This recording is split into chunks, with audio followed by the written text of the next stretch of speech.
अस्सलाम वालेकुम नाज़रीन, मैं हूं मंसूर अली खान। प्रोग्राम में आपको खुश आमदीद कहेंगे। नाज़रीन, तहरीक इंसाफ के अंदर इख्तलाफात कोई राज की बात नहीं। कहा जाता है कि इन इख्तलाफात की वजह ज़ाती मफादात भी हैं और तहरीक इंसाफ की क़यादत के फैसलों से हटकर अपनी आज़ादाना राय देना भी।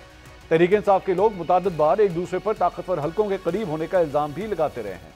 कहा जा रहा है कि इस सारे मामले में तहरीक इंसाफ अपने असल मकसद से हट रही है और वो मकसद है इमरान खान की रिहाई।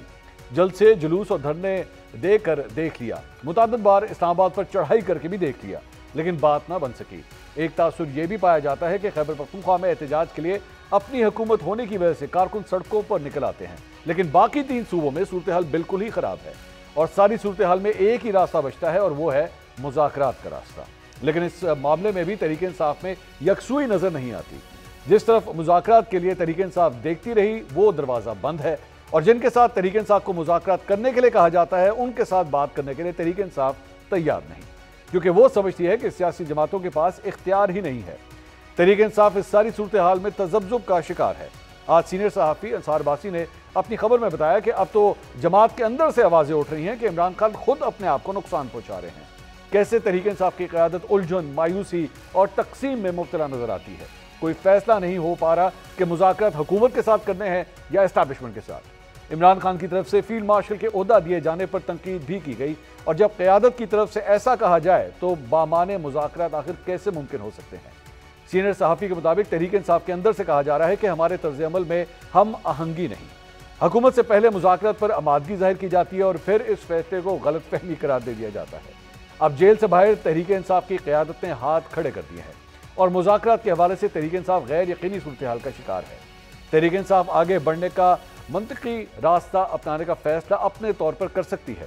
नाज़रीन, मुज़ाकरात के हवाले से यह खबर तो एक सीनियर सहाफ़ी दे रहे थे, लेकिन मौजूदा इस्टेब्लिशमेंट इमरान खान के बारे में क्या राय रखती है और आने वाले दिनों में तहरीक इंसाफ के साथ क्या होने जा रहा है, इस हवाले से सीनियर सहाफ़ी मुनीफ फारूक का कहना था कि मौजूदा इस्टेब्लिशमेंट ना ही इमरान खान के लिए कोई मोहब्बत रखती है और ना ही काबिल भरोसा उन्हें समझती है।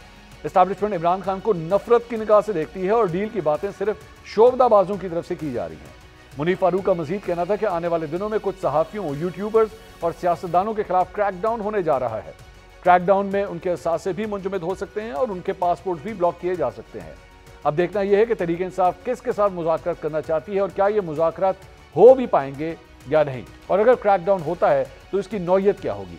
इन तमाम सवालात के जवाब ढूंढने की कोशिश करेंगे। मुनीफ फारूक साहब भी आज हमारे साथ स्टूडियो के अंदर मौजूद हैं, जिनकी खबर को भी हम डिस्कस कर रहे थे। बहुत शुक्रिया मुनीफ साहब, तशरीफ लेकर आए। आप हमारे साथ मौजूद हैं सीनियर एंकर पर्सन तजियाकार इसहाक राना साहब। हाँ साहब, बहुत शुक्रिया। अब और हमारे साथ स्टूडियो के अंदर ही मौजूद हैं हमारे सीनियर भाई और सीनियर तजियाकार मुजम्मिल सोहरवर्दी साहब। मुजम्मिल साहब, बहुत बहुत शुक्रिया। मुनीफ साहब, सबसे पहले आपकी खबर काफ़ी डराने वाली खबर दी है आपने। यहाँ पर तो बातें हो रही थी, आपके ही फॉर्मर कॉलीग हमारे सीनियर नजम सेठी साहब, उन्होंने तो कहा था कि जनाब 6 तारीख को जाके उनको जो है वो ब्रीफिंग दी गई और उसके बाद राहें खुल गई, रास्ते खुल गए। बट आपकी जो खबर थी मुझे वो लगा कि बिल्कुल टोटली ऑपोजिट है जो सेठी साहब ने खबर दी थी। बहुत शुक्रिया मंसूर साहब। देखिए, सेठी साहब तो ऑब्वियसली उस्ताद हैं, सीनियर हैं, लेकिन जब मैंने वो सुना भी तो मुझे उस वक्त थोड़ा सा ये एहसास हुआ कि शायद जो, क्योंकि नेचुरली वो एक उसको मेटाफोरिकली इस्तेमाल करते हैं चिड़िया, तो मैंने कहा शायद उनकी चिड़िया जो है उसको उसकी जो एंटेना है उसको रीअलाइन करने की ज़रूरत है। वो इसलिए कि वो शायद कहीं गलत खबर उन्हें ला के उसने दे दी है, वायरलेस कहीं और मिल गया, वायरलेस कहीं और मिल गया, कोई क्रॉस कनेक्शन हो गया, क्योंकि उसके अंदर शायद कुछ ऐसी बातें थी जो आई थिंक हो जाती हैं, कोई इतनी कोई बड़ी इशू नहीं है, लेकिन वो ऐसा कुछ नहीं था। ना ही कोई 6 को तारीख को उन्हें मिला और ना ही मतलब लेट अलोन के कोई ब्रीफिंग देता है। यहाँ तो मुलाकातों के रोले बड़े हुए हैं। अच्छा, आज वैसे खान साहब ने कहा भी है ये अंदर से आई है, मतलब अलीमा खान साहब ने आज ये कहा है कि खान साहब ने डिनाई कर दिया कि मेरी कोई ऐसी कोई मुलाकात नहीं। वो देखें, आप सिर्फ इस बात का अंदाज़ा लगाएं कि बैरिस्टर गौहर खान साहब बड़े मोअज़्ज़ज़ शख्सियत हैं। उनकी एक मुलाकात जो पेशावर कोर हेडक्वार्टर के अंदर हुई आर्मी चीफ से, और वो उस मुलाकात के ऊपर इमरान खान साहब इतना खुश हो गए थे कि चलें, और बैरिस्टर गौहर खान साहब भी खुश हो गए थे कि वो एक अच्छा शुरुआत है। लेकिन ऑब्वियसली वो चीज़ें डाई डाउन कर गई, वो उस तरह मटीरियलाइज नहीं हुई, और उस मुलाकात के अंदर भी कोई एक ऐसी चीज़ बड़ी नहीं थी जो सामने आई। तो देखिए, आइडियली तो 2 काम नहीं होने चाहिए। एक ये कि पाकिस्तान की इस्टेब्लिशमेंट का सियासत के साथ कोई ताल्लुक नहीं होना चाहिए। अच्छा। और किसी सियासी जमात के साथ पाकिस्तान की इस्टेब्लिशमेंट की कशीदगी नहीं होनी चाहिए। ठीक है, आइडियली तो आइडियल सिनारियोज है ना। लेकिन चलें जो ग्राउंड रियलिटी मैं आपको वो बता देता हूँ। देखिए हम एक नेशनल सिक्योरिटी स्टेट है, यहाँ फौज का या एस्टेब्लिशमेंट का फुटप्रिंट नहीं है, उनकी प्रेजेंस है, they have a stake here. ठीक। सो यहाँ जो मसाइल इस वक्त मौजूद हैं, देखिए इमरान खान साहब के 2 सफ़र हैं जो उन्होंने करने हैं। पहला सफ़र है ये अंग्रेज़ी वाला उर्दू वाला, अब फिलहाल तो वो सफ़र अंग्रेज़ी वाला कर रहे हैं, लेकिन जो सफ़र मैं कह रहा हूँ वो दूसरा उर्दू वाला सफ़र। पहला सफ़र उनका होगा जी कि जो जेल से बाहर निकल के अपने घर जाने तक का। ठीक है। फिर उसके बाद दूसरा सफ़र शुरू होता है वापस इक़्तिदार या पावर पॉलिटिक्स में, जिस तरह भी वो एक है, मतलब इक़्तिदार के करीब जाना। अभी तो मसला सिर्फ ये है कि जो पहला सफ़र है उसके इश्यूज़ हैं। लॉजिक तो ये कहती थी कि इमरान खान साहब को 1.5 साल बाद रिलीज़ हो जाना चाहिए था। मतलब मैं लॉजिक की बात कर रहा हूँ कि जैसे मियां नवाज शरीफ साहब अंदर गए, जेल में गए, हालात ठीक हुए, उनको बाहर भेज दिया गया। इमरान खान साहब के साथ ऐसा कुछ नहीं हो सका। और जो चीज़ इमरान खान साहब क्या बाहर वो नहीं गए, उसके अंदर एक फैक्टर ये भी है, या जेल से बाहर नहीं, उसके अंदर फैक्टर ये भी है कि इमरान खान साहब भी अपनी पोजीशन पर ही मौजूद रहे। उन्होंने भी वो जिसे कहते हैं ना टोटल सरेंडर या कंसीड नहीं किया। ख्वाहिश ज़रूर है उनकी, पहले भी थी आज भी थी कि यार मैं एस्टेब्लिशमेंट मुझसे बात करे and I can settle things, I can assure them कि you know everything is going to be fine, मुझ पर आप एतमाद कर सकते हैं। Obviously this is what he wants. ठीक। और अपनी जेल में जाने से पहले भी मैंने आपको कई दफ़ा कोट किया है, उन्होंने मुतअद्दिद दफ़ा ये कहा कि यार मैं कोशिश करूँ, मुझे जवाब नहीं आ रहा। अब बाकी बात दूसरी है कि उनके साथ क्या कोई बात करने में इंटरेस्टेड है, उसको आप लॉजिकली देख लें। ठीक है। देखें 2 फरीक हैं, अगर एक के पास दूसरे के खिलाफ कोई लेवरेज है तो फिर तो वो दूसरे को अपनी बात पर मनवा सकता है। ठीक। उसको मजबूर कर सकता है वो उसकी अपनी बात मनवा ले। लेकिन अगर कोई लेवरेज ही नहीं है, कोई ऐसी चीज़ ही नहीं है कि दूसरे को आप मजबूर कर सके, तो फिर किसी ने क्या बात करनी है। देखें ज़्यादा कह रही मुल्क तबाह हो गया, अखलाकियात तबाह हो गई, फलान हो गया, ये हो गया। देखिए अगर तो इकॉनमी रन डाउन कर जाती, नोज डाइव पे चली जाती, शरह सूद 22 से बढ़ के 32 हो, मैं मिसाल दे रहा हूँ, और बहुत ही बुरे हालात हो जाते हैं, खुदा न खास्ता को हमें और हजीमत बर्दाश्त करनी पड़ती है, जंग हार जाते, मैं वही कह रहा हूँ ना, को और हजीमत बर्दाश्त करनी पड़ती है, अल्लाह माफ़ करे खुदा न खास्ता पाकिस्तान को, तो लोग कहते हैं यार ये पूरा निज़ाम ही बर्डन है पाकिस्तान पे, और फिर वो शॉर्ट वो तो एक और चीज़ है, वो हुआ नहीं है, जो हुआ है वो उसके बिल्कुल मुख्तलिफ है, जिसकी वजह से अब कोई अब तो और चीज़ है। तो इसार साहब ये तो this is not good news for PTI, ये तो फिर प्रॉब्लमेटिक हो रहा है। और आज तो खुद अलीमा खान साहबा ने भी आके ये बात कह दी कि जनाब मेरी खान साहब से बात हुई है, कोई मुलाकात नहीं हुई। उसके बाद गंडापुर साहब ने भी बात की, गंडापुर साहब ने भी कहा अगर किसी ने मुज़ाकरा करने तो कर लें, तो फिर इसका मतलब है कि फिर कोई वहाँ से किसी किस्म की कोई हवाएं नहीं चल रही। अच्छा एक तो देखें बात ये कि मैं तो समझता हूँ कि पाकिस्तान में जमहूरियत है और सारा काम जमहूरी अंदाज में ही होना चाहिए और हो रहा है। अब जो मुनीब साहब ख़बर देते हैं या जावेद चौधरी कहते हैं कि 15-20 साल और रगड़ा लगना चाहिए, या वाउडा कहते हैं कि जनाब अली ज़िंदान जो है वो तंग हो जाएगा, तो उससे तो मुझे कुछ सीन कुछ और लगता है, कुछ और बात महसूस होती है। हालांकि मैं स्टिल बिलीव कि पाकिस्तान में एक डेमोक्रेटिक सिस्टम है और उसी के तहत सब कुछ चल रहा है। राणा साहब ने ना पहले जावेद चौधरी साहब पे गए हो तो ठीक है, सीधा वाडा साहब तो जम मारी है, मतलब कहना नहीं मैंने कितने रलाश है। आपने इन तीनों को, मुनीब साहब को, जावेद चौधरी साहब को, वाडा साहब को एक ही फ्रेम में रख दिया। हाँ, इनके ओहदे मुख्तलिफ हैं। मैं मुझे ओहदों का नहीं पता, लेकिन इन जो चले चौधरी साहब के तो वो हमारे सीनियर है साहब, वाडा साहब ने बुला लिया। मैं ये समझता हूँ कि अब मुझे ओहदों का तो नहीं पता, लेकिन ये पता है कि तीनों की बातों का एंड रिजल्ट एक ही होता है। खान साहब अंदर है। हाँ, ये खान साहब को रगड़ा लगना है तीनों का, ये भी कह रहे हैं लकीरें नहीं। हालांकि ये बड़ा इट इज क्वाइट अनफॉर्चुनेट। नहीं वो तो कह रहे थे लॉजिकली तो उनको 1.5 साल के बाद बाहर आ जाना। नहीं वो लॉजिक पाकिस्तान में नहीं ना बाज़ों का चल रही होती, इलॉजिकली तो बहुत कुछ हो रहा होता है। तो मैं तो ये बात कह रहा हूँ कि ये भी एक बदकिस्मती है कि पाकिस्तान में जो पॉपुलर क़यादत होती है उसको नाक से लकीरें निकलवाई जाएँ या कुछ इस तरह किया जाए, ये एक बदकिस्मती है। दूसरी चीज़ ये है कि देखें इमरान खान 2 साल हो गए आलमोस्ट, और 200-250 मुकदमात। अभी आज मैं पढ़ रहा था किसने फवाद चौधरी साहब का था या किसका, कि गर्मी से बुशा बीबी भी बेहोश हो गई थी, किसी ये इन तीनों में से किसी की ज़बानी शायद मैंने सुना है। ठीक। तो जो तकलीफ़ें वो झेल रहा है और जो कुछ, और फिर अब उसने एक नया ताज़ा जो कह दिया बादशाह सलामत वाला, तो उससे तो ये बात क्लियर हो गई कि वो ज़हनी तौर पे इस बात के लिए तैयार है कि उसको कोई रिलीफ नहीं मिलना, और वो एक टफ़ टाइम मज़ीद आ सकता है और वो टफ़ टाइम उसके ऊपर है। तो ये तो सारी सूरत हाल होगी, लेकिन मेरा सवाल ये है, इस जंग से पहले जो पाकिस्तान की सूरत हाल थी, अब आप लाख इशारे मुस्बत कर दें, लाख आप कुछ भी कर दें, स्टिल मेरा दावा है कि हम चारों निकल के एक वैसी रैंडम 4, 5, 6 पाकिस्तानियों से सड़क पे फिरते पूछते हैं कि तुम्हारी ज़िंदगी इत्मीनान में है, वो कहेंगे नहीं है। उनकी ज़िंदगी मुश्किल में है, वो कहेंगे है। गरीब आदमी के पास, मैं कहना नहीं चाहता, लेकिन चूंकि मेरा ताल्लुक आप तीनों से ज़्यादा, मेरा लोअर मिडिल क्लास से ताल्लुक है मेरा। अच्छा। तो मेरा तो उनसे बराह रास्त, मैं खुदा की कसम अपनी आंखों के सामने लोगों को रोटी के लिए परेशान रोते हुए देखता हूँ। ठीक है ना। तो अब आप कहते ना इशारियाँ बढ़ गई, सिर्फ एक टर्निंग पॉइंट आया जो हमने जंग जीती। अच्छा। अदरवाइज अवाम के जज्बात और ख्यालात जो कुछ थे वो कुछ और थे। हाँ, जंग जीती अल्हम्दुलिल्लाह, हमें एक अरसे बाद एक खुशी मिली, और मुझे नहीं मिली बल्कि आलम इस्लाम को।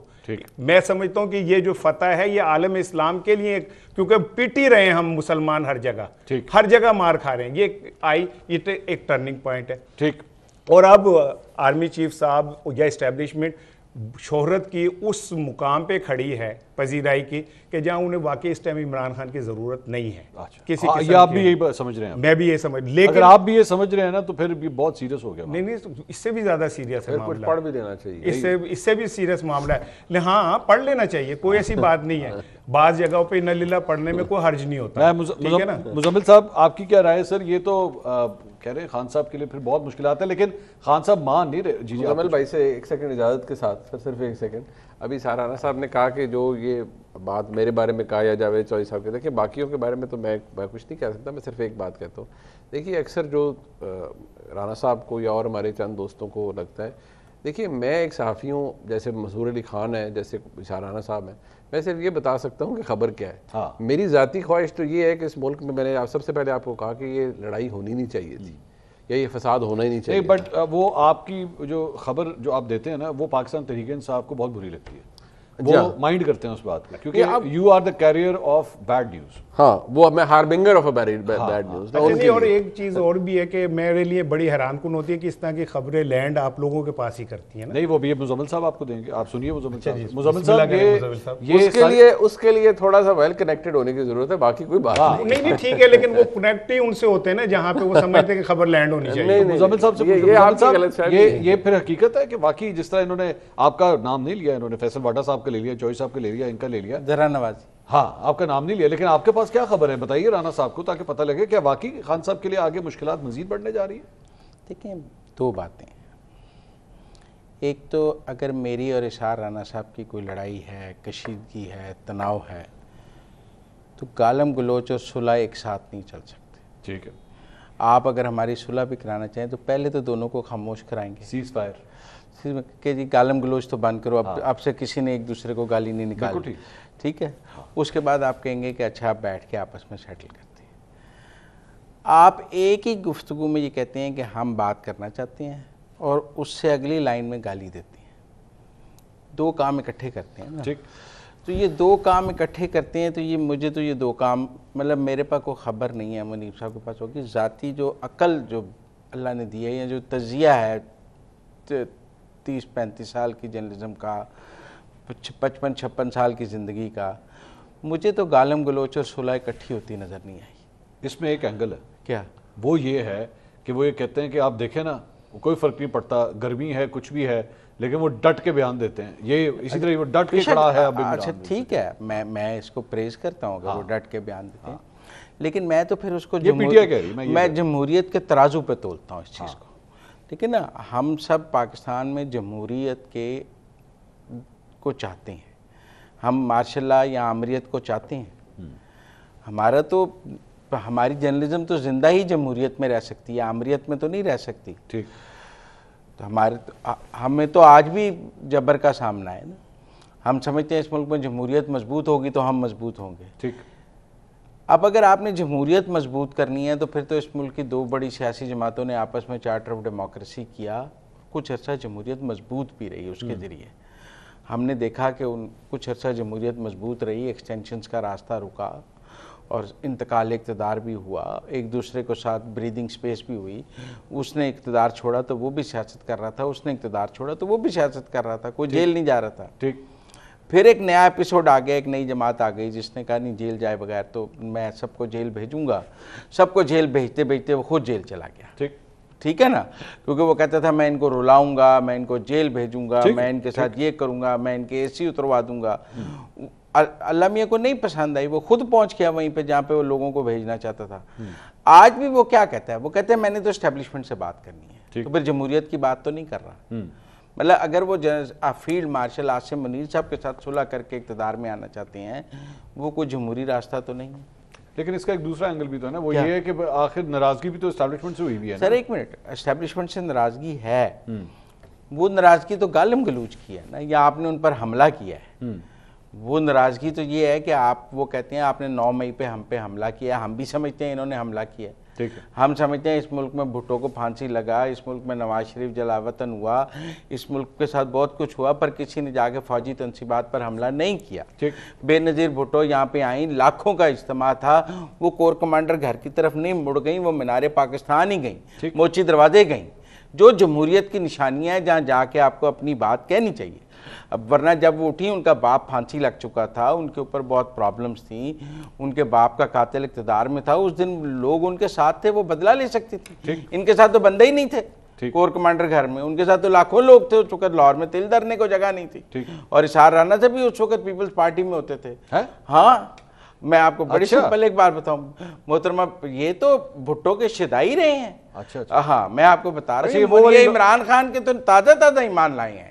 नहीं, सहाफ़ी हैं सर। नहीं, मैं आपको बता रहा हूँ, नजरियाती तौर पे ये भुट्टो के हामी रहे हैं। अच्छा। और मतलब मैं आपको बताऊं, ये पीपल्स पार्टी के डाई हार्ड पीपल्स पार्टी के नजरिए मुज़म्मिल ये कहना चाह रहा है कि मैं हमेशा से जमहूरियत पसंद रहा हूं, मैं हमेशा से ताकतवर के खिलाफ खड़ा हुआ, वो ये कह रहा है। नहीं, मैं ये कह रहा हूँ कि ये जिस जमहूरियत का था उसमें फौजी तनसीबात पर हमला नहीं था, फौज पर हमला नहीं था। ठीक।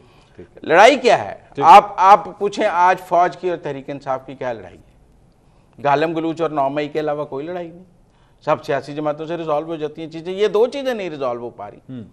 एक 9 मई नहीं रिजॉल्व हो पा रहा, वो कहते हैं आपने हम पर हमला किया, हमारे घर पे आग लगाया, GHQ पे हमला किया, ISI के 34 शहरों में हमला किया हमारे। ठीक है ना, ये नहीं तो मोदी ने स्ट्राइक्स नहीं की थी जिन्हें PTI ने की थी। ठीक। मुनीब साहब, तो ये फिर इशू आखिर इसको रिजॉल्व तो किसी ना किसी दिन तो होना है ना, और वो किस तरह होगा? देखिए खान साहब, एक मैं बार बार उसी दूसरे एंगल से बात कर रहा हूँ कि अगर होना होता, अगर खान साहब ने मानना होता तो कितने 1.5 साल हो गया अंदर, ऑलमोस्ट 2 साल ऑलमोस्ट 2 साल हो गए, 600 दिन से ऊपर कुछ। हाँ, तो 2 साल में अगर एक आदमी नहीं माना तो अगले 2 में मान जाएगा। देखिए, मैं बड़ी सीधी सी बात है कि परमानेंट तो कुछ भी नहीं होता। मैं हमेशा एक बात कहता हूँ कि यार इवेंचुअली तो इमरान खान साहब ने बाहर आना ही है। ऐसा तो नहीं है कि यार वो for all times to come उन्होंने 14 साल सेंटेंस पूरी करनी है। मतलब जो again if we get a dictate from the history, ठीक है, जो हिस्ट्री हमें बताती है वो तो यही बताती है कि इवेंचुअली तो यार हर चीज़ सेटल हो जाती है। लेकिन अगर आप इस वक्त देखें कि इस वक्त क्या है, इस वक्त इशू ये है कि हम आज जैसे अब हम कह रहे हैं ना कि यहाँ आज बहुत बुरे हालात हैं, आज बड़ा ऑपरेशन है, आज सब कुछ हो गया है सब। देखिए, जो पावर पॉलिटिक्स है या जो पावर हंगरी लोग होते हैं, जो भी इक़्तिदार में आते हैं, वो सबसे पहले आके क्या करते हैं? वो सबसे पहले आके जो अपने पॉलिटिकल अपोनेंट्स होते हैं उनको ख़त्म करते हैं। इमरान खान साहब ने आके सबसे पहले क्या किया था? नून लीग पे हमला। उन्होंने इन्होंने फारग करो, ये वो जिस तरह उनकी जो ख्वाहिश थी ना कि यार इन सारों को फारग करो, ये जेलों में होने चाहिए। हाँ। ये बाहर नहीं होने चाहिए। और वो जिस तरह मैं तो अलाउ मी टू से, मैं तो पर्सनल नॉलेज पे बता रहा हूँ ना आपको, कि जिस तरह शहजाद अकबर साहब के ऊपर वो उन पे प्रेशर डालते थे कि यार इसको भी, ये क्यों बाहर आया, इसको भी अंदर डालो, इसको भी, और फिर उन्हें बकाया था, ओए तुमसे ये नहीं हुआ, देखो मैंने फैसले करा लिया, कोर्ट एंड कोर्ट, तुमसे ये नहीं हुआ, मैं देखो मैंने ये करा लिया। तुम लोग ऐसी कोर्टों के चक्रों में पड़े रहते हो, देखो वो बड़ा फेर रहा था, मैंने देखो उसको टाइट कर लिया। जब आप इस लेवल पर चले जाएं, और जब आपका जो एक फेडरल मिनिस्टर है, आपका सर कोर्ट्स के भी मामलात होते हैं, हम हर पेशी पे बंदों को एवं नहीं अंदर डलवा सकते। सर मेरा दोबारा वही सवाल है कि आप you can both of you, आप भी और मुज़म्मिल साहब पूरा केस बिल्ड कर रहे हैं, बिल्कुल ठीक है। मेरा क्वेश्चन ये है कि एक शख्स ने अगर उसके अंदर कोई तब्दीली आनी होती तो 2 साल के अंदर आ चुकी होती। That's what I'm saying, ठीक है, वो तब्दीली he has not changed। देखिए मेरी बात, यही तो बात है कि जिस तब्दीली की बात आप कर रहे हैं, कोई भी करता है कि नहीं वो खान साहब अपनी पोजीशन से नहीं हट रहे या वो नहीं हट रहे। देखिए, ये तो बात पहले दिन ही साबित हो गई थी ना, जब लोगों ने यहाँ प्रोपेगेंडा किया, इमरान जी, अगर खान साहब अपनी पोजीशन से नहीं हट रहे तो दूसरा फ्रीक अपनी पोजीशन से हट रहा है? नहीं हट रहे। अच्छा एक मिनट मेरी बात सुने ना, आपने 3 साल उसके खिलाफ कैंपेन चलाई है। हाँ। चलाई है। हाँ। जो आपने अमेरिका में लॉबिंग की है, कांग्रेस से करारदाद कराई है, डेमोक्रेसी एक्ट कराया है, लंदन में लॉबिंग की है, लॉन्ग मार्च किया है, उसके वो जहाँ जाता है दुनिया में आप मुजाहरे करने शुरू हो जाते हैं। वो टच से मस हुआ है? नहीं हुआ। नहीं। इदारे ने अपनी पॉलिसी बदली है? नहीं। इदारे ने कोई मुफाहमत की तरफ आया है? नहीं। उनका अपना स्टैंड है। अब ये क्यों कहते हैं खान साहब खड़े हैं? मैं समझता हूँ दूसरा फ्रीक ज्यादा जो है अपने इरादे में पक्का खड़ा है, दूसरे फ्रीक का मौकफ ज्यादा सख्त है। ये तो साथ साथ कही जा रहे हैं। मैं बात करना चाहता हूँ, वो कह रहे हैं मैं बात नहीं करना चाहता। यहाँ तो आपके खान साहब का मौकफ है, मैं बात नहीं करना चाहता। इस एस्टैब्लिशमेंट सख्ती का बैरोमीटर नहीं है। क्या खान साहब का ये मौकफ है कि मैं इस एस्टैब्लिशमेंट से बात नहीं करना चाहता? नहीं, ऐसा नहीं है। ऐसा नहीं है। वो कह रहे हैं किसका मौकफ है मैं बात नहीं करना चाहता? एक और बात, किसका मौकफ है मैं बात नहीं करना चाहता? ये तो फर्स्ट इसका मौकफ उनका सख्त है। वो सुबह के मैं बात करना चाहता हूँ, खान साहब हर बात मैं तो यही तो कह रहा हूँ कि फिर आप ये तो नहीं कि खान साहब खड़े हैं, खान साहब 2 साल से मिंतरला कर रहे हैं, गल कर लो। दूसरा फ्रीक नहीं कर रहा, जेल में अंदर आप फजूल ब्रांडिंग करी जा रहे हैं। जेल में रहते हैं सर। मिंतरला आज के ट्वीट में भी मिंतरला मौजूद है, मैं बात करना चाहता हूं। तो मैं तो यही कह रहा हूं, आज के ट्वीट में भी मिंतरला मौजूद है, मैं बात करना चाहता हूं। थोड़ी देर पहले आपने फरमाया ना कि गालम गलोच और सुलह इकट्ठी नहीं हो सकती, तो बस तो वो गालम गलोच चल रही है और साथ सुलह की मिन्नतें भी चल, वो नहीं रुक रहे ना। ये तो मैं कह रहा हूं, उनका ये ख्याल 2 साल में चेंज हो जाना चाहिए। उनको किसी ने समझाया है कि गालम गलोच और सुलह इकट्ठी हो जाती है। मैं तो 2 साल से इसी फॉर्मूले पे चली, उसी फार्मूले पे। अगर 2 मिनट मुझे मिल जाए राणा साहब को ना दिया तो नाइंसाफी है। देखें, बात यह है, ये जो गालम गलोच आप कह रहे हैं ना कि जी मुज़ाकरात भी हों और गालम गलोच मुमकिन नहीं है, एक्चुअली वो माजी से सीख के ये सब कुछ कर रहे हैं। वो कौन सा? जब मरियम साहिबा की मौजूदगी में फ़ौज के ख़िलाफ़ नारे लगते थे और वो ख़ुद कहते थे डरते हैं एक निहत्ती लड़की से, और फिर जो गालम गलोच है, तो इमरान खान क्या कोई किसी को गंदी गाली दे रहा है? नहीं, गालियां नहीं दी। क्या गाली दी है आपने? नहीं, इमरान खान साहब ने खुद तो नहीं दी, पार्टी जो कर रही है, तो पार्टी के जिम्मे इमरान खान की बात कर रहा हूं। नहीं, क्यों? और इमरान खान साहब के जो वो पीटीआई के अपने ऑफिशियल अकाउंट से जो कुछ बोला जाता है वो जिम्मेदारी खान साहब। मैं इमरान खान की इस टाइम बात कर रहा हूं। इस तरह नहीं होता सब। मैं इमरान खान, मैं लीडर्स की बात कर रहा हूं। इसका जवाब है मेरे पास। नहीं, इसी बात का जवाब, इसी बात का जवाब सुन ले। मैंने तुम्हारी बात, याहिया खान पार्ट 2 लिखता है जनरल आसिम मुनीर को, भाई मैंने तुम्हारी गाली नहीं देता। और मुझे तो बात करने दो ना। करे राणा साहब। एक यहाँ पे इस टाइम खूबसूरत इत्तेफाक ये है कि 3 जो दोस्त है ना, तीनों मीम से हैं। ठीक है ना, मीम से हैं तीनों। बड़ा आपने मंसूर, मुजम्मिल है और मुनीब। थोड़ी देर हम तीनों आने वाला हफ्ता कैसा है? ठीक है ना। अब मेरी भी सुन ले, पेड़ा गुजरेगा। मैं क्या मेरी सुन लेना। मैं इसलिए कह रहा हूँ अलिफ वाला है, एन वाला नहीं है। ठीक है ना। चलो, मैं जो कोई भी है मेरी गलती सुन लो ना। आप बोले जी, बोले। देखिए, बात ये है, ये जो इमरान खान जी उन्हें जेल फेंक दिया, तो 10 साल आसिफ अली जरदारी को इमरान ने जेल में फेंका था। बेनजीर भुट्टो जब बिलावल को और बख्तावर को लेके सड़कों पे फिर रही होती थी जेलो जेल, इमरान ने भेजा था? नहीं। क्या बीबी के ऊपर मुकदमा इमरान ने बनाए थे? नहीं। क्या बीबी जब यहाँ पे आके और नवाज साहब के वालिद साहब को गिरफ्तार करने एफआईए की टीम इस्लामाबाद से आई थी, इमरान ने भेजी थी? नहीं, बिल्कुल। क्या बीबी की गंदी तस्वीरें इमरान ने फेंकी थी? नहीं। क्या मोहतरमा वालदा जो हैं बीबी की, उनका सर फटा था, जहाँ 12 टांके लगे थे, इमरान ने गिरफ्तार किया था? नहीं, बिल्कुल नहीं। इमरान बड़ा पैड़ा है ते ओदे तो पहला की सही। और ये जो तुम डेमोक्रेसी चार्टर्ड ऑफ डेमोक्रेसी के बाद ही तो नवाज शरीफ साहब काला कोट पहन के पीपल्स पार्टी के प्राइम मिनिस्टर के खिलाफ पेश हुए मेमो गेट के अंदर। आप एक बंदे को जी वो पैड़ा है, बाकी सारे बड़े चंगे ने। दसो जी, ठीक है ना। क्या मुजम्मिल साहब की बारी? और क्या आसिफ अली जरदारी ने ये नहीं कहा ये कौन सा चार्टर्ड डेमोक्रेसी, ये कोई हदीस है जिसे मैं मान लूं? जी बताएं जी मुजम्मिल साहब। सारा दोष आपने खान साहब के ऊपर डाल दिया। माजी में भी तो ये सब कुछ होता है। मेरा मतलब है 1 दिहाई है 90 की, उसमें लड़ाई रही। ठीक है, उसके बाद सुलह हुई और चार्टर हुआ। अब मेरी बात सुनो। उस चार्टर के बाद नवाज शरीफ पेश हुआ है अदालत में। उस चार्टर के बाद ही तो काला कोट पहन के यूसुफ रजा गिलानी के खिलाफ पेश हुए। अब जरा उनकी बात सुन लें जी। देखिए, मेरी बात सुनो। ये जितने वाकयात इन्होंने सुनाए हैं ना, ये चार्टर ऑफ डेमोक्रेसी से पहले के हैं। आप मेरी बात समझे। ठीक है ना। ये हकायक को तरोड़ मरोड़ के पेश कर रहे हैं। अच्छा। डिस्टॉर्टिंग ऑफ द फैक्ट्स इसी को कहते हैं। अच्छा। ठीक है ना। ये तमाम फैक्ट्स हैं चार्टर ऑफ डेमोक्रेसी से पहले के। जब चार्टर ऑफ डेमोक्रेसी हो गया जरदारी साहब की जेल, नवाज शरीफ पर 100 मुकदमे, नवाज शरीफ का वालिद गिरफ्तार होना, उनकी तस्वीरें, उनकी गिरफ्तारी से, ये सब चार्टर ऑफ डेमोक्रेसी से पहले के हैं। उसके बाद मुल्क की सियासी जमातों ने ये सीखा कि इस तरह एस्टेब्लिशमेंट के हाथ में नहीं खेलना, कभी वो हमारे साथ खेलती है, कभी आपके साथ खेलती है, मिल के चलना है। देखें किसी के खिलाफ अदालत में बदलाव कब आया?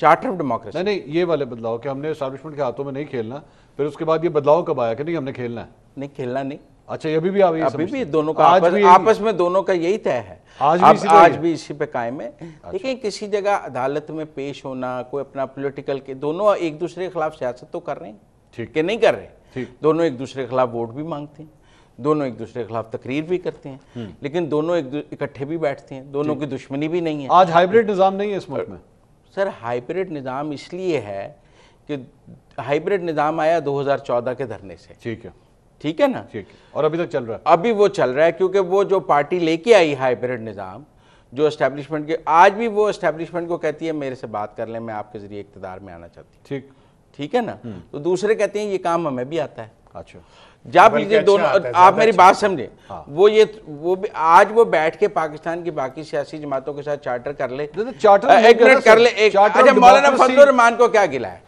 मौलाना फजलुर रहमान ने इनसे इत्तेहाद नहीं किया, उनसे क्या गिला है? वो कहते हैं कि हमसे ये तय हुआ कि अब एस्टेब्लिशमेंट से बात नहीं की जाएगी, ठीक है। उसके बाद आजम स्वाति साहब ने कुरान उठा के प्रेस कॉन्फ्रेंस कर दी कि मुझे खान साहब ने कहा जाके एस्टेब्लिशमेंट से बात करें, कुरान उठा के। मौलाना कहते ने दसो कुरान नू मनना या ना मनना, ठीक है ना।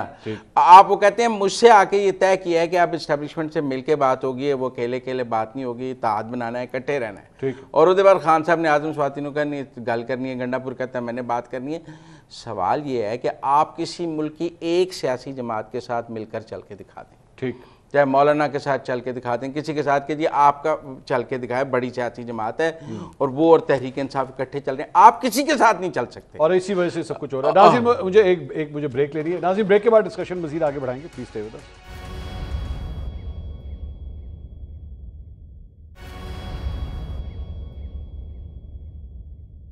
नाज़रीन, welcome back after the break. Discussion हो रही थी कि पाकिस्तान तहरीक इंसाफ के लिए क्या कोई ब्रेक थ्रू हो सकता है या नहीं। मुजम्मिल साहब ने फरमाया कि जनाब ये ही जमात है जिसकी वजह से आज कहानी यहाँ तक पहुंची हुई है। 2014 के धरने के बाद से एक हाइब्रिड निज़ाम जो है वो स्टार्ट हुआ है, आज तक हम उसी निज़ाम का ही हिस्सा हैं। तो अल्टीमेटली तो फिर मुनीब साहब कहानी सिर्फ यही है कि जनाब जो निज़ाम उनके साथ बनाया हुआ वो हमारे साथ किसी तरह बना लें, अगर वो बना लें तो फिर सब ठीक है। लेकिन ये जमहूरियत की मोहब्बत में खान साहब का स्ट्रगल नहीं है। नहीं, देखिए ये कोई जमहूरियत की मोहब्बत क्या है, पावर पॉलिटिक्स है, इक़्तिदार है, मतलब जो पहले मोहब्बतें थी वो मोहब्बतें वापस आ जाएं, ठीक। और मोहब्बत क्या है कि आप मौका दें तो हम इंशाल्लाह पहले से अच्छी ताबेदारी करेंगे, ठीक, जैसे अब सारे कर रहे हैं। हाँ। बात तो मसला तो ताबेदारी का है, और दूसरी चीज़ है कि आप हमें फर्जंदी में दोबारा लें, जैसे इनको लिया है, ये ट्राइड एंड टेस्टेड है, देखें इन्होंने आपके साथ क्या किया, तो हमें दोबारा लें। अब किस तरह हो सकता है ये मुनीब फारूक साहब से अगर कोई तजवीज़ लेना चाहे, मुनीब साहब कोई तजवीज़ दे, खान साहब इस वक्त आपके उन्हें देख रहे हैं, टीवी पे देख रहे हैं, अब मुनीब साहब क्या तजवीज़ देंगे? कोई 3 तजवीज़ें अगर आपने दें कि यार आप ये करें तो फिर आपके लिए चीज़ें आसान हो सकती हैं। देखिए जिस जगह पर इमरान खान साहब इस वक्त हैं वो मेरा ख्याल है कि वो तजवीज़ अब ऐसे वो रेसिपी नहीं है। मेरे ख्याल में तो बहुत कुछ तब्दील होगा, तब क्या तब्दील होगा खान साहब? क्या चेहरे तब्दील होंगे, लोग तब्दील होंगे। जो फिलहाल जो फौज की लीडरशिप है उसके होते हुए तो मुझे कोई इतना बड़ा, तो मौजूदा लीडरशिप तक कोई चांस आपको नहीं मुझे नजर नहीं है। मुझे देखिए ये ज़रूर हो सकता है, मैं कहता हूँ जेल से बाहर निकलना इशू नहीं है, वो चले अब ना सही 4 महीने 6 महीने यार कभी तो निकलेंगे ही ना, ये तो नहीं हो सकता ना कि सारी उम्र को जेल में बंदा बैठ रहे, लेकिन उसके बाद क्या, व्हाट्स नेक्स्ट, वो असल जो कहानी है। स्टाइल ऑफ पॉलिटिक्स बेसिकली नहीं, स्टाइल ऑफ पॉलिटिक्स के अलावा देखिए एक बात ज़हन में रखें, बड़ा आसान है कहना, वो कह रही खान डट के भाई उस वक्त आप खड़ा होता है जब एक बयान आता है, जब गिरफ्तारी के बाद, कि ना कोई मेरे पास पैगाम लेकर आएगा ना मेरी तरफ से जाएगा, ठीक है, मैं जेल में हूँ, मैं 15 साल भी जेल में रहा तो मैं जेल में रहूंगा, मुझे किसी की मदद नहीं चाहिए, ठीक। जो उसूल या डट के जो होता है ना, तब कहा जाता है कि डट के तो हर मतलब गंडापुर साहब बाहर निकल रहे हैं, कर रहे हैं, हाँ हम जदोजहद जारी है, खान साहब रिहा होंगे, नाल ही कहता और जी तैयार हैं, बैठे हुए हैं, अगर किसी ने गल करनी, मतलब मैं और आप लड़ाई करें, फिर मैं कह रहा मंसूर साहब गल करनी तो कर लो मेरे वो कहीं यार तू बंदा ही कौन है कि एक पास तू मेरे नाल लड़े हैं तो नाल कह रहे हैं गल करनी है तो गल कर लो। आई मीन ये कौन सी लड़ाई का नया उसूल है? ये वो दूसरी रेवोल्यूशन वाला कोई चक्कर नहीं। दूसरी मैं आपको एक बात बताऊं, रेवोल्यूशन शूशन कोई नहीं होता, ये जो सारी बात है और अभी जिस तरह तारीख बताई जा रही थी, ये जो चार्टर ऑफ डेमोक्रेसी के बाद था ना, उसके बाद वर्चुअली दोनों जमातों ने एक दूसरे के गिरबान पकड़े हैं, PMLN और पीपल्स पार्टी ने। PMLN का यहाँ गवर्नमेंट फारग हुई, गवर्नर रूल लगा, वो चार्टर ऑफ डेमोक्रेसी के बाद हुआ। ठीक, मियाँ साहब गए आसिफ जरदारी साहब के खिलाफ और वो मेमो गेट में गए, वो भी चार्टर ऑफ डेमोक्रेसी के बाद हुआ। ठीक, जरदारी इमरान भाई भाई ये भी हुआ चार्टर ऑफ डेमोक्रेसी के बाद, एक दूसरे के गिरबान सारों ने पकड़े हैं। ठीक, सो वो फैक्ट्स ऐसे हैं जो अनडिनाइबल है, वो मौजूद है। देखिए, मैं आज जहाँ इमरान खान साहब खड़े हैं, हमने ये बड़े क्लियरली देख लिया कि एक जो उनकी पॉपुलैरिटी है या जो उनको वोट है, मैं तो ऑब्वियसली क्योंकि उस चीज़ को एक्सरसाइज भी किया 8 फरवरी 2024 को, और देखा भी कि हर चीज़ के बावजूद लोग निकले और लोगों ने वोट डाला। क्या हम कह सकते हैं कि 8 फरवरी 2024 का इंतखाब मुतनाज़ा नहीं था? हम नहीं कह सकते। 2018 का अगर मुतनाज़ा था तो ये उससे डबल मुतनाज़ा था, ये उससे डबल मुतनाज़ा। अकीदत से आंखों में आंसू आ गए, ये उससे डबल मुतनाज़ा था। मसला ये ना कि आपकी अकीदत के ऊपर पर्दा पड़ा रहता है, क्योंकि आप सिर्फ सिलेक्टिव चीज़ें देखते हैं और सुनते हैं। जब आप कोई चीज़ कॉन्टेक्स्ट में सुनेंगे तो आपको अंदाज़ा होगा कि भाई जो अगला कोई बोल रहा है तो वो किसी चीज़ किसी तुक के साथ बात कर रहा है। इशू ये है कि यहाँ कोई भी सियासतदान हो, मैं निहायत एहतराम के साथ, मैंने तो इस मुल्क का वज़ीर-ए-आज़म नहीं बनना ना, इसी तरह ही काम करना है, बन सकते हैं। लेकिन मैं बात ये है कि जो चीज़ें यहाँ मौजूद हैं, आप अगर उनको देखें तो ये सारी जो सियासतदान हैं जितने भी हैं, आप देखिए मियाँ नवाज शरीफ साहब ने कहा मुझे क्यों निकाला, और उन्होंने वो रेजिस्टेंस की एक छोटी सी मूवमेंट थी उनकी जो उन्होंने की और सब कुछ किया। मियाँ नवाज शरीफ साहब ने अपनी वो एहलिया को डेथ बेड पे छोड़ के, मुश्किल है ना if you realise that, but आज आप देखें कि हर चीज़ के बावजूद मियाँ नवाज शरीफ साहब को भी अपनी बहुत सारी चीज़ों से सेटल करना पड़ा, पीछे आना पड़ा। हाँ। जो सिविलियन सुप्रीमेसी के दाई मियाँ नवाज शरीफ साहब थे, उससे भी उनको पीछे हटना पड़ा, और तब चीज़ें सेटल हुई। ठीक, उसी तरह आसिफ जरदारी साहब ने फरमाया जी हम ईंट से ईंट बजा देंगे, सब कुछ हो। उसके बाद जरदारी साहब पाकिस्तान में नहीं रह सके थे, अगर आपको याद हो, काफ़ी अर्सा वो मुल्क से बाहर रहे, फिर उनको भी बहुत सारी चीज़ें कंसीड करके सेटल करना पड़ा, तभी वो आज सदर मुमलिकत है ना। इसार साहब, ये वैसे बड़ी अच्छी एग्जाम्पल्स दी हैं मुरीब साहब ने आपके। आप माजी को अगर उठा के देखें तो फिर खान साहब को भी चंद चीज़ें तो कंसीड करनी पड़ेगी। देखिए, एक तो मुनीब ने आज मेरा दिल जीत लिया, और जो मैं कहना चाहता था मुनीब ने कहा, मैं शुक्रिया अदा करता हूँ कि इन्होंने आप अपनी मेरे जज्बात की आप फैसल वाडा साहब वाला जो कंपैरिजन था उसे वापस लीजिए आप। ठीक है, मैं वापस लेता हूँ, हमारे भाई हैं यार, हमें कोई इशू नहीं। मैं अब मैं अगर मुझे नहीं पता कि इन्होंने इतना माइंड किया है इस एग्जांपल को, ये वावड़ा साहब ने ज्यादा किया, मुझे नहीं इसका पता। नहीं, मैंने किया। अच्छा, मैंने किया ना, वाडा साहब ने किया ना, इन्होंने किया, मैंने किया। हमारे भाई हैं, उन्होंने तो करना है। अच्छा, लेकिन एक बात देखें, बात यह है कि पता क्या बात है, मैं आपको सॉरी बात बिकॉज मेरे सामने 3 जर्नलिस्ट बैठे हुए हैं। मेरे लिए ना जो ट्रू जर्नलिज्म है ना, वो ये है कि अगर आप 2018 के इलेक्शंस को जो है वो कंट्रोवर्शियल कहते थे तो फिर आप 2024 को भी कहें, और अगर आप 2024 को कहते थे तो फिर 2018 को भी कहें। मेरा इख्तिलाफ इस बात से आता है कि जब आप पिक एंड चूज करते हैं, कुछ को 2018 वाले बहुत बुरे लगते हैं, 2024 वाले ठीक लगते हैं, कुछ को 2024 वाले बहुत बुरे लगते हैं, 2018 वाले ठीक लगते हैं। मेरा इख्तिलाफ इस बात से नहीं, मैं इस बात में आपके साथ खड़ा हूँ। हाँ। बिल्कुल ठीक कह रहे हैं आप। अगर 2018 में गलत हुआ तो 2018 में भी गलत हुआ। हाँ। 2024 में अगर गलत होगा तो वो भी गलत होगा। मैं इससे वो नहीं, 2018 वाले खराब थे, ये बात 2024 में आके नहीं कहनी। नहीं, मैं 2018 में ही कहनी। सुन लेना, हो सकता है मैंने ये 2018 में ही कहनी। मैं कह रहा हूँ हो सकता है 2018 2018 में भी कही हो। 2024 के साथ 2018 को नथी करके नहीं देखना। नहीं, मैं तो कह रहा हूँ कि हो सकता है 2018 में भी मैंने यही बात कही हो, क्योंकि मैं अभी मुजम्मिल ने मेरी गवाही दी है कि मैं बहुत पहले से, बहुत बचपन से डेमोक्रेट हूँ और उसके साथ ही खड़ा हूँ। नहीं, मतलब पिपलिया आपने कहा कि पीपल्स पार्टी साथ। नहीं कहा कि डेमोक्रेट थे। भुट्टो पीपल्स पार्टी के साथ। भुट्टो डेमोक्रेसी की अलामत था और इसी वजह से मारा भी गया। अच्छा, ठीक है ना। मैं ये समझता हूँ कि जुल्फिकार अली भुट्टो डेमोक्रेसी की अलामत था, मारा भी इसीलिए गया, और वक्त ने साबित भी किया इस बात को, और मुझे उसके साथ खड़े होने में कोई वो नहीं है, फख्र है। ओके, देखिए, मैं जो बात कह रहा हूँ वो ये है कि आखिर ये कब तक यही सिलसिला चलता रहेगा। लीडर जो हमारी पॉपुलर लीडरशिप है, चाहे वो नवाज शरीफ है, भुट्टो है या इमरान खान है, जिस दिन पाकिस्तान की जो पॉलिटिकल एलीट है वो इकट्ठे बैठ के आपस में चीज़ें नहीं डिसाइड करेगी। नहीं, मैं इस एलीट को मैं वैसे फिजिकली मैं ये समझता हूँ कि ये पाकिस्तान के नुमाइंदे नहीं है। अच्छा, हाँ जी। कौन कौन? कोई भी एलीट जिस एलीट को आप शामिल कर रहे हैं, क्योंकि इमरान खान भी नहीं है। एलीट में अगर उसे शामिल करते हैं तो कह दें। नहीं, अगर आप समझते हैं कि वो पॉलिटिकल एलीट है तो फिर चले पॉलिटिकल स्टेक होल्डर का लफ्ज़ की स्कीम और दूध दही की दुकान है, मतलब वो भी अमीर आदमी नहीं कह देना, फिर मैं तो कह रहा हूं। लेकिन मैं एक जो अर्ज कर रहा हूं, देखिए भारत हमारा अज़ली दुश्मन है, उसने कौन सा मौका है जब हमें नुकसान नहीं पहुंचाया। ठीक है, मशरक़ी पाकिस्तान बनने में उनका जो इस वक्त का वज़ीर आज़म है उसने खुद एतराफ़ किया कि वो एक दहशतगर्द है, वहाँ जाके उसने मुक्ति बानी के साथ मिल के वहाँ पर वो किया। वो अब रिसेंटली इस जंग में उन्होंने हमारे 37 के करीब बच्चों समेत लोग शहीद किए हमारे लिए। अगर हम उससे मुज़ाकरात के लिए तैयार हैं तो हम अपने पाकिस्तान के अंदर बैठ के क्यों नहीं कोई सियासी इस्तेकाम के लिए ये एफर्ट करते हैं। अभी भी आपको बताया कि वो गाली भी देते हैं साथ। चलो तो कोई दिल बड़ा कर ले यार, एक दफा क्या हो गया आपको राणा साहब साथ साथ कोई गालियां दे रहा और उसके बाद आप कहें यार मैंने गलत कर लिया। अब उन्होंने कौन बात करता है, कोई गैरतमंद आदमी बात करता है। अब ये इस जंग में क्या उन्होंने साबित नहीं किया कि हमने गालियां नहीं देनी, हम अपने साथ खड़े हैं फौज के। ठीक, क्या उन्होंने अपने ट्वीट्स के साथ अपने सोशल मीडिया के साथ प्रूव नहीं किया कि हम पाकिस्तान के साथ खड़े, अपने फौज के साथ? खान साहब ने बिल्कुल प्रूफ किया। ठीक है ना, एक आधे की छोड़ देना यार, एक आधे छोड़ दें, वही तो बात है। फिर मैं कहूंगा वही तो पार्टी चला रही है। सुन लेना, मेरा पता अलमिया क्या है, मेरा अलमिया ये कि मैं ऑनर कहना नहीं चाहता, बहुत सारी चीजें ऐसी कि मेरे लिए नहीं वो आपको भी पता है। मैं अगर फिर यही बात कहूं कि एक ट्वीट तो आपको बड़ा वो लग रहा है, आप इस पे क्यों नहीं बात करते कि पाकिस्तान का 3 दफा का वजीर आजम ने अभी तक ट्वीट क्यों नहीं किया? अभी तक क्यों नहीं बात की? चले इतना प्रेशर बढ़ गया, पूरी कौम ने शोर मचा दिया। बात यह है कि वो तो आप डिस्कस कर सकते हैं, अभी तो फड्डा ये है ना कि पाकिस्तान तहरीक इंसाफ का इशू एस्टैब्लिशमेंट के साथ है। अच्छा, ठीक है, इशू उनकी तो सेटिंग हुई भी है ना, वो जाने और नवाज शरीफ जाने, उनको बुरा लगेगा जो भी होगा, वो तो फैसल वाडा के थ्रू भी काफी हद तक चीजें कम्युनिकेट हुई है माशाल्लाह। तो फिर अभी तो बात यह है कि खान साहब की नहीं बन रही। मैं मुजम्मिल साहब के पास मैं तो एक जुमला से ये कहूंगा कि मैं तो उस ट्वीट का भी इंतजार कर रहा हूं जिसमें वो हमारे आर्मी चीफ साहब को मुबारकबाद भी दे।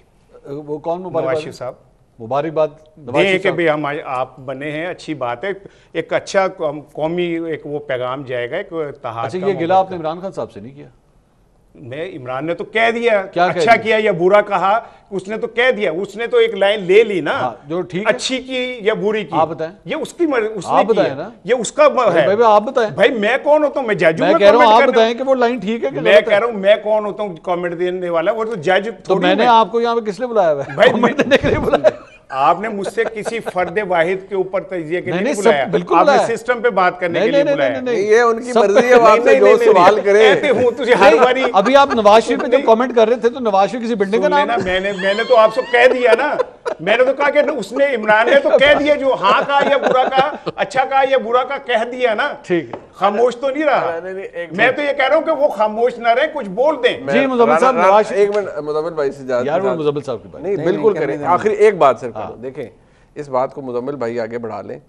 अंग्रेजी में कहते हैं what goes around comes around. मैं आपको रौंद के कुछ हासिल करने जाऊंगा तो भाई कुदरत है, या मुझे वापस आप रौंदेंगे या मुझे कुदरत रौंद देगी। मुजम्मिल साहब वो कह रहे हैं जी नवाज शरीफ साहब से भी बड़े गिले हैं, वो उनको माफी है तो खान साहब को माफी नहीं। खान कह रही थी ना कि अलीमा खान ने कहा ना कि ये जो जंग है ये मोदी और नवाज शरीफ की साजिश है। वो तो ये कह रहे थे ना कि ये जंग जो हो रही है पाक भारत, ये मोदी और नवाज शरीफ की साजिश है। और वो कह रही थी कि मेरे खावंद एयरफोर्स में रहे हैं, कौन से जहाज गिराए हैं, मुझे पता है ये सब फ्रॉड है। तो फिर ऑफिशियल स्टैंड तो यही था ना, क्योंकि हमें तो खान साहब की बात अलीमा की जुबान से ही पता लगती है। ये चुके तो खान साहब अलीमा की जुबान पर खान साहब की जुबान है ना, वो यही कहती है ना कि मैं वो ये थोड़ी कहती है मैं अपनी कोई जाती बात कर रही हूँ। खान साहब ने कहा, खान साहब वो कहती है मैं खान साहब की, अगर आपने खान साहब को सुनना है तो मेरी बात सुने। हाँ सही है। तो फिर उनकी बात तो यही थी कि ना वो मान रहे थे कि पाकिस्तान पे कोई हमला हुआ है, ना वो मान रहे हैं कि हमने राफेल गिराए हैं, ना उनको लग रहा है कि ये कोई जंग सही हुई है। तो फिर अगर ये स्टैंड है जंग के दौरान, तो वो कहते हैं हमने, हमारा बड़ा शानदार स्टैंड है, मन तो नहीं समझ आई। बहुत शुक्रिया, मोदी का ही स्टैंड है। बहुत शुक्रिया मुजम्मिल साहब, इसार राना साहब, मुनीर फारूक साहब, बहुत शुक्रिया। नाज़रीन, पहलगाम वाक़े ने जहां पर ना सिर्फ भारत के हर शोबे को बेनकाब किया है, वहीं पर मोदी सरकार ने पिछले 11 साल में जो अपना एक मसनूई भरम बनाया हुआ था वो भी टूट गया। ऑपोजिशन और मीडिया को मोदी ने पिछले कई सालों से दबा कर रखा हुआ था और मोदी सरकार किसी को खातिर में नहीं लाती थी। पठानकोट का हमला हो या फिर पुलवामा का, मोदी सरकार ने जो कहा ऑपोजिशन ने भी माना और मीडिया ने भी सवालात खड़े नहीं किए और मोदी सरकार के साथ मिलकर अपनी तोपों का रुख पाकिस्तान की तरफ मोड़ दिया।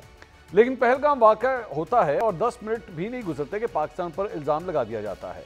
बैनुल-अक़वामी मीडिया ने भारत का बयानिया मानने से इनकार किया और सफारती महाज पर देखा तो भारत ने अपने आप को अकेले पाया। अगरचे भारतीय मीडिया ने वो कुछ बयान किया, उस पर बैनुल-अक़वामी मीडिया ने भी सवालात उठाए। और यह कहना गलत ना होगा कि भारतीय मीडिया ने पिछले 11 साल में नरेंद्र मोदी का जो एक बड़ा सा मुजस्मा दुनिया के सामने तराशा था, वो बहुत तेजी से नीचे गिरा और अपने साथ भारतीय मीडिया की साख भी बहा कर ले गया।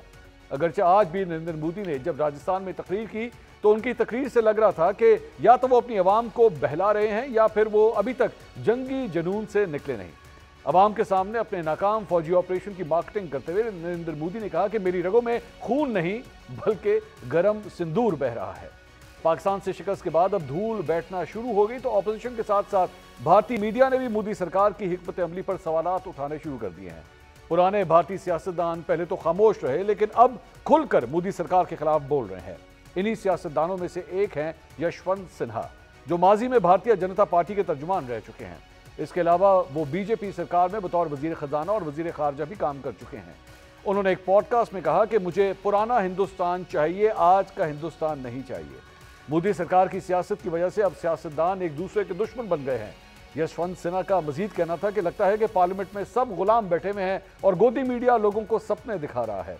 मोदी सरकार की खारजा पॉलिसी पर तनकीद करते हुए उन्होंने कहा कि तालिबान और ताइवान के अलावा कोई हमारे साथ खड़ा नहीं हुआ।